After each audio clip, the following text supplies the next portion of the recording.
তো আজকে আমরা দেখব হচ্ছে হোম ডায়ালের সফটওয়্যারটা। তো হোম ডায়ালের সফটওয়্যারটা হচ্ছে একটা ওয়াইফাই ও WLAN মনিটর। এটা দ্বারা আমরা হচ্ছে সিগন্যালের স্ট্রেংথ আমরা নির্ণয় করি মূলত। তো আহ,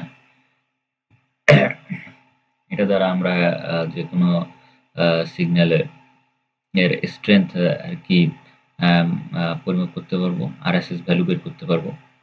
তো এর জন্য প্রথমত আমাদের গুগলে গিয়ে হচ্ছে হোম ডায়াল নামে এটা সার্চ দেবো। সার্চ দেওয়ার পর প্রথম যেই আর কি পেজটা চলে আসবে সেখানে আমরা ক্লিক করলে এরকম এই হোম পেজটা চলে আসবে।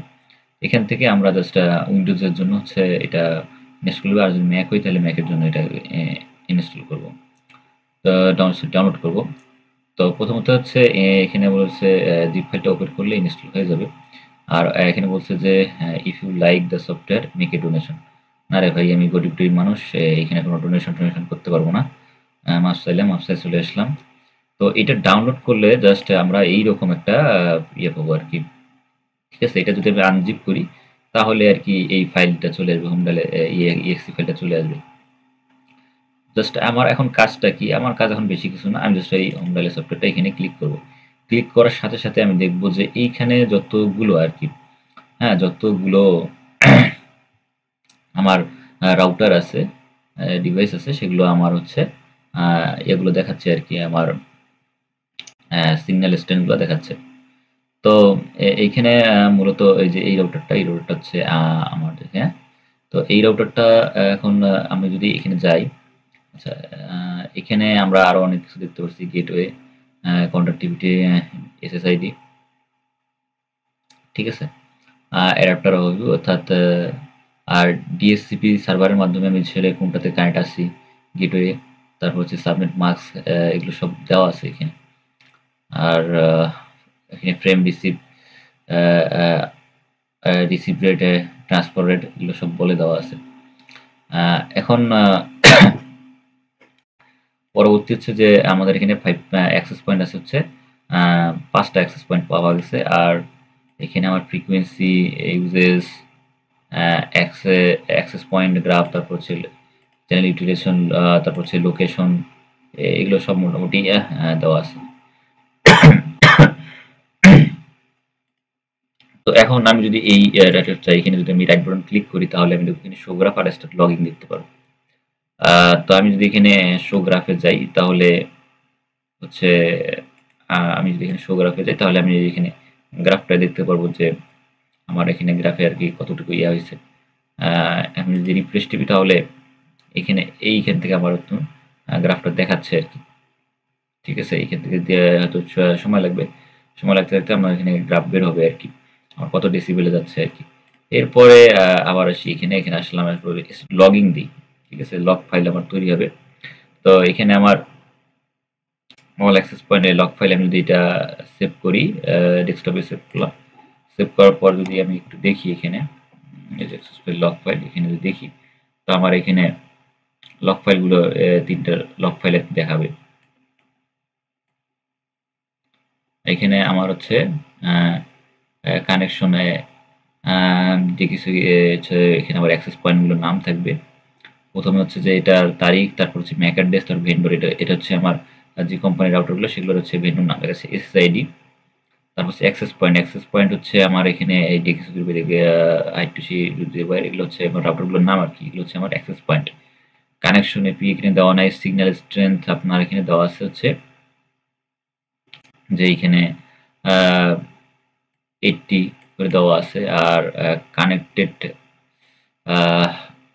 কোয়ালিটি এগুলো মোটামুটি এখানে আছে। গ্রাফটা এখানে একটু সমস্যা হয়ে গেছে, বুঝতে অসুবিধা হচ্ছে। আচ্ছা, তো আমরা জিনিসটাকে লগ ফাইল না নিয়ে জাস্ট আমরা যদি এখানে দেখি,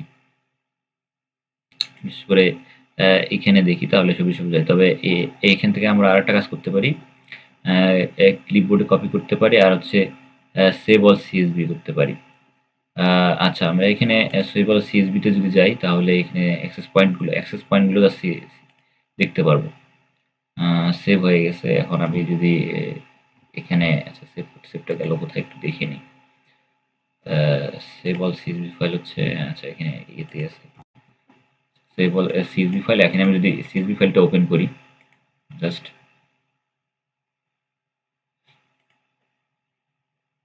এইখানে আমরা হচ্ছে সবগুলো রাউটারের সিএসভি ফাইলগুলো পেয়ে গেছি। আচ্ছা, আমি এটা ইয়েতে ওপেন করলে সবচেয়ে ভালো হবে। আমরা যদি যেহেতু টিএক্সটি ফাইলে আমার দেখতে অসুবিধা হচ্ছে, আমি সেখানে সিএসভি ফাইলটা আমি যদি ইয়েতে ওপেন করি তাহলে আর সমস্যা হবে না। আচ্ছা, এখানে ফাইল ওকে। আচ্ছা, এখানে এখন আমি সবগুলো ভালো মতো দেখতে পারতেছি। সিগন্যাল স্ট্রেংথ, ভেন্ডর, আপনার হচ্ছে আবার এখানে সিগন্যাল স্ট্রেংথ, হিস্টোরি, ইনক্রিপশন, তারপর হচ্ছে কান্ট্রি আইডি, মোড, মোটামুটি এখানে সবগুলোই আছে। এটা আপাতত রেখে দিলাম। এখন চাইলে ইচ্ছা করলে এগুলো এই যেখানে যে ফাইলগুলো আছে, এই যে টিপি লিঙ্ক, এটা চাইলে আমি কি করতে পারি, এখানে কানেক্ট দিতে পারি, কানেক্ট দিয়ে দেখতে পারি। আর এই যেটা এটার সাথে আমার কি করা আছে, কানেক্ট করা আছে, তাই আমি এখানে ডিসকানেক্ট দেখতে পারতেছি। আর এখানে চাইলে আর বাকিগুলো যেগুলো আছে যে এরকম এখানে লোকেশন বের করতে পারি, ইচ্ছা করলে এটার লোকেশনও বের করতে পারি। এখানে লোকেশন বের করতে চাইলে একটু সমস্যা, অ্যাক্সেস পয়েন্ট যেহেতু এখানে আমাদের ইনক্রিপশন করা থাকে, আমি সহজে লোকেশন বের করতে পারবো না। আর গেল হচ্ছে ফ্রিকোয়েন্সি ইউজ, এখান থেকে আমরা ফ্রিকোয়েন্সি ইউজগুলো দেখতে পারতেছি যে এইখানে বর্তমানে যে এই রাউটারটা, সাকিব যে রাউটারটা আছে, সেটা হচ্ছে ফ্রিকোয়েন্সি ইউজ, যেটা সেটা দেখা যাচ্ছে যে আমার হচ্ছে এর মাঝামাঝিগুলো ফ্রিকোয়েন্সিগুলো ইউজ করতেছে। আর এই রাউটারটা হচ্ছে সবচেয়ে স্ট্রেংথ বেশি বলা যায় এখানে। আর টিপি লিঙ্কের আর এই রাউটারটা একটু তুলনামূলক দেখা যাচ্ছে। আর এটা হচ্ছে আমার এখানে ব্যান্ড হচ্ছে দেওয়া আছে 2.4 ব্যান্ড দেওয়া আছে। তো আমি এখানে ব্যান্ড চেঞ্জ করেও দেখতে পারি। এখানে যদি ব্যান্ড চেঞ্জ করি তাহলে কিন্তু অন্যগুলো দেখতে পারতেছি না। তার মানে এখানে আমার অন্য ব্যান্ডের যেগুলো আছে সেগুলো কিন্তু কোনো সিগন্যাল নাই। এই যে এখানে আমার কোনো সিগন্যাল নাই, হ্যাঁ? কোনো সিগন্যাল নাই। বাট আমার এখানে শুধু একটা ব্যান্ড ইউজ হচ্ছে, সেটা হলো 2.4 ব্যান্ড ইউজটা হচ্ছে। তাছাড়া আর কোনো ব্যান্ড ইউজ নাই। এখানে চ্যানেল ইউটিলাইজেশন আমরা দেখতে পারবো। কোন চ্যানেল ইউজ হচ্ছে সেটাও আমরা দেখতে পারবো। এখানে স্ট্রেংথও দেখতে পারবো।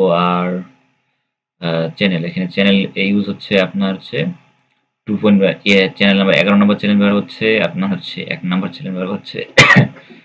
মোটামুটি যেই চ্যানেলগুলোকে ব্যবহার হচ্ছে সেগুলো এখানে দেখানো যাবে। আচ্ছা, লোকেশন আপনাদের দেখা গেল না। আর এখানে অপশন, এই যে আমরা এখানে অটো রিফ্রেশ যখন ক্লিক করে রাখবো তখন 5 সেকেন্ড পর পর এমনিতে এটা রিফ্রেশ হয়ে যাবে। আর এখানে আমাদের কোনো জিপিএস কানেক্ট করা নাই বিধায় এরকম দেখাচ্ছে। আর সিগন্যাল গ্রাফ হচ্ছে 90 থেকে রাখছে। আমরা যদি এখানে সিগন্যাল গ্রাফগুলো চেঞ্জ করতে চাই তাহলে আমাদের এখানে আর কি ইয়ে করে চেঞ্জ করতে হবে। আর ইউজ ডট লাইন, বাকি অপশনগুলো আমরা চেক করে দেখতে পারি।